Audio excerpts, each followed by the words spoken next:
नमस्कार भारत के भाग्य विधाताओं, आप देख रहे हैं ओम एंटरटेनमेंट अड्डा और मैं हूं आपके साथ ओम प्रकाश। साथियों, आज हम लोग बात करेंगे क्लेट 2027 के बारे में। तो साथियों, क्लेट एक एंट्रेंस एग्जाम है जिस एग्जाम के माध्यम से भारत के नेशनल लॉ यूनिवर्सिटी में एडमिशन मिलता है साथियों। तो ये उन बच्चों के लिए है जो आगे जाकर वकालत करना चाहते हैं, वकील साहब बनना चाहते हैं, ये उनके लिए है। तो साथियों, ये एलएलबी का जो कोर्स है, ये एलएलबी कोर्स सामान्य तो वैसे बच्चों के लिए है जिन लोगों का मैथ और साइंस उतना अच्छा नहीं है तो अच्छी बात है, लेकिन अगर उतना अच्छा नहीं है फिर भी ठीक है। लेकिन communication skill, presence of mind, हाजिर जवाब बिल्कुल अगर बिरबल की तरह है तो वैसे बच्चों के लिए ये एलएलबी कोर्स है साथी। तो इसके लिए सबसे पहले एलिजिबिलिटी क्राइटेरिया देखते हैं। किसी भी स्ट्रीम में, चाहे आप आर्ट्स, कॉमर्स या साइंस से पढ़े हों, +2 कर रहे हैं तो भी एलिजिबल हैं। अगर आप इस साल 12th क्लास में हैं तो ये वैसे बच्चों के लिए ही है। पास आउट है तो भी दे सकते हैं, लेकिन अगर आप अपियरिंग वाले कैंडिडेट हैं तो ज़्यादा अच्छा है क्योंकि आपके पास समय बचेगा। तो ओबीसी और जनरल के लिए 45% से 12 पास होना चाहिए, ST SC के लिए 40%। इसका जो फॉर्म का फी है साथियों वो 4000 है। ST SC और BPL होल्डर अगर आप हैं तो 3500 है। इसका जो रजिस्ट्रेशन डेट है साथियों वो 3 अगस्त से चालू हो गया, 31 अक्टूबर लास्ट डेट है। एग्जाम डेट जो है साथियों 6 दिसंबर है। एग्जाम का जो ड्यूरेशन है साथियों ये 2 घंटे की एग्जाम होती है। इसमें नंबर ऑफ क्वेश्चन 120 होता है। एक क्वेश्चन में 1 मार्क्स दिया जाता है। नेगेटिव मार्किंग है साथियों 0.25 का। टाइप जो है इसका जो पैटर्न है साथियों 2020 से इसका एग्जाम पैटर्न जो चेंज हो गया। पहले 1 लाइनर क्वेश्चन पूछा जाता है था, लेकिन अभी जो है पैसेज टाइप का क्वेश्चन पूछा जाता है। जैसे एक पैसेज दिया जाता है, उसमें नीचे 4-5 क्वेश्चन उसके नीचे पूछा जाता है साथियों। आगे देखते हैं साथियों, ये LLB कोर्स जो है 5 साल का होता है। फिर इसके सिलेबस के बारे में अगर हम लोग देखें साथियों, इसमें जो है 5 सेक्शन है। इंग्लिश लैंग्वेज 22 से 26 क्वेश्चन पूछा जाता है। GK GS या फिर करंट अफेयर्स मिला के 28 से 32 क्वेश्चन पूछा जाता है।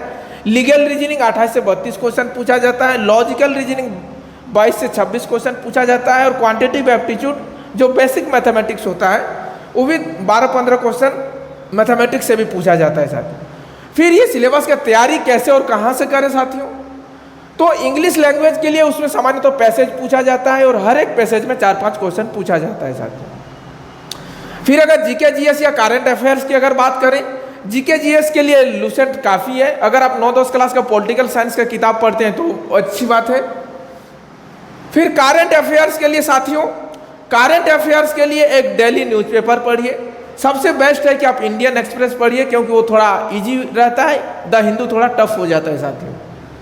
फिर एक मंथली मैगजीन आप टॉप रैंकर का या फिर क्लेट गुरुकुल का किसी एक का पढ़ें। फिर लीगल अपडेट्स, जैसे नए नए जो एक्ट बन रहे हैं, बिल लोकसभा और राज्यसभा में संसद में पेश हो रहे हैं। जैसे अभी हाल फिलहाल में FCRA बिल आया है, आपका MMTR बिल आया है, फिर नारी शक्ति बंधन अधिनियम आया है, फिर अभी जो है प्रतियोगी पेपर लीक को रोकने के लिए फास्ट ट्रैक कोर्ट आया है। तो ऐसे तमाम चीज़ें जो करंट अफेयर्स में आ रहा है वो उन चीज़ों से आपको अवगत रहना होगा साथियों। तो ये हम लोग देखें कि करंट अफेयर्स GK GS के लिए क्या पढ़ना है। रीजनिंग के लिए साथियों सबसे पहले MK पांडे वो बेसिक पढ़ना है। जो लोग पहली बार तैयारी कर रहे हैं बेसिक के लिए MK पांडे, और उससे ज़्यादा क्वेश्चन बनेगा नहीं, बस उससे आपका बेसिक कॉन्सेप्ट क्लियर होगा। एडवांस के लिए GMAT क्लास का जो पैसेज होता है क्रिटिकल रीजनिंग, वो सामान्यतः जो है MBA वाले के लिए है, MBA वाले पढ़ते हैं। लेकिन आजकल का जो नया पैटर्न है क्लेट का, वो भी उसी पैटर्न पे क्वेश्चन पूछा जाता है। तो जो आपका GMAT क्लास है उसमें 3 लेवल का क्वेश्चन होता है, इजी, मीडियम और टफ वाला। तो आपको पढ़ना है इजी और मीडियम लेवल वाला। टफ वाला MBA वालों के लिए है।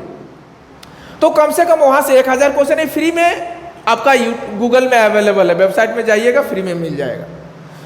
1000 पैसेज अगर आप बना लेते हैं इजी और मीडियम वाला तो निश्चित रूप से आपका ये 2-3 सेक्शन जो है लीगल रीजनिंग, लॉजिकल रीजनिंग और इंग्लिश लैंग्वेज, तीनों सेक्शन में काम देगा साथियों। फिर साथियों इसका कोर्स भी अगर देखें तो थोड़ा सा महंगा है, 12 से 15 लाख आता है। लेकिन ST SC और BPL होल्डर के लिए अगर आपका फैमिली इनकम 8 लाख से कम है तो आपको स्कॉलरशिप दिया जाता है, 70-80% तक आपका ट्यूशन फीस माफ होता है साथियों, किसी किसी केस में 100% तक भी माफ होता है। फिर साथियों अगर प्लेसमेंट की बात करें तो 15 से 20 लाख का एवरेज पैकेज पर एनम का आता है। फिर साथियों इसमें एडमिशन कैसे मिलता है, कुछ स्टेट कोटा होता है, जैसे किसी किसी नेशनल लॉ यूनिवर्सिटी में 50%, कहीं पे 40%, किसी पे कहीं जो है किसी यूनिवर्सिटी में 70%। तो अगर स्टेट कोटा की बात करें तो 50% कौन कौन से लॉ यूनिवर्सिटी में है, तो जैसे आपका रांची झारखंड में, पटना में, भोपाल वाला जो नेशनल लॉ यूनिवर्सिटी में है, वहाँ पे उस राज्य के संबंधित राज्य के 50% बच्चों को, उसी राज्य के कैंडिडेट को लिया जाता है साथियों। फिर 60 से 73% मुंबई का नेशनल लॉ यूनिवर्सिटी, नागपुर का, औरंगाबाद का, प्रयागराज का, वहाँ पे 60 से 70% साथियों उस राज्य के एस्पिरेंट को लिया जाता है।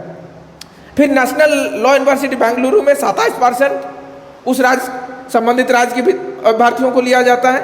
फिर 20 से 25% साथियों ओडिशा, गांधीनगर, जोधपुर में 20 से 25% जो है आपका संबंधित राज्य के एस्पिरेंट और कैंडिडेट को एडमिशन दिया जाता है। फिर नेशनल लॉ यूनिवर्सिटी कोलकाता की अगर बात करें तो वहाँ पे 38% वेस्ट बंगाल के विद्यार्थियों को एडमिशन दिया जाता है।